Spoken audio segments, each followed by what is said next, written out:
L'histoire commence un 12 mai, une naissance et des sourires. Après quelques années, faudra faire place au soupir. Une maladie est décelée dans le cœur du très jeune enfant.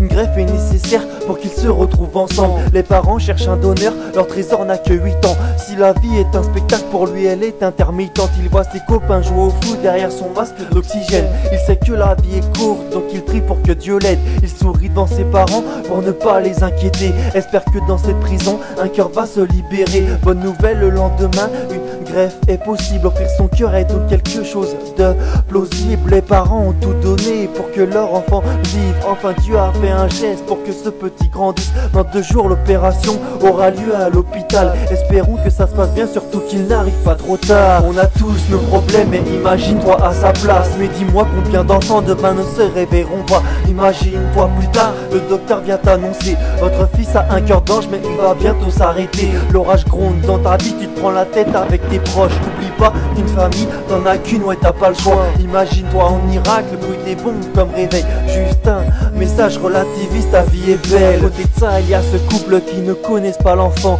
Eux aussi ont des problèmes comme la plupart des gens en France. Il paraîtrait que l'homme a trompé sa femme. L'amour c'est une belle rose mais c'est comme tout, sa fan. Dur pour elle d'imaginer son mec dans les bras d'une autre. Ça se prend la tête que des insultes et se rejette la faute. Bref, je reviens à ce couple car l'histoire n'est pas finie. Comment en arriver là? Y avait pourtant un bon feeling. La femme décide de s'en aller, prend la voiture et sur les nerfs car elle comprend que les sentiments non l'été qu'éphémère. Arrive sur l'autoroute, la pluie tombe sur son pare-brise.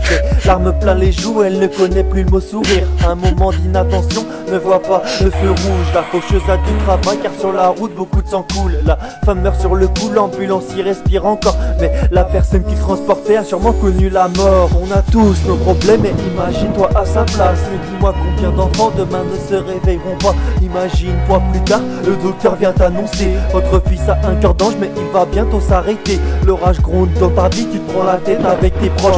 N'oublie pas qu'une famille, t'en as qu'une, ouais t'as pas le choix. Imagine-toi en Irak, le bruit des bombes comme réveil. Juste un message relativiste, ta vie est belle. L'ambulance est donc partie, il y a 2 heures de voyage. Une personne donne son cœur sans avoir vu le visage de celle qui va le porter, qui va vivre grâce à elle. Offrir sa vie c'est bien plus beau que de pouvoir dire je t'aime. L'ambulancier fait attention, il ne doit pas faire d'erreur. La vie d'un petit garçon est dans ses mains pour quelques heures. Un temps de pluie, un gros trafic, la vie d'un gosse à la clé. Il peut se libérer de ce poids, ouais un peu comme en athlète. Arrivé à la moitié, il accélère un peu, mais il n'avait pas prévu qu'une voiture manquerait le feu.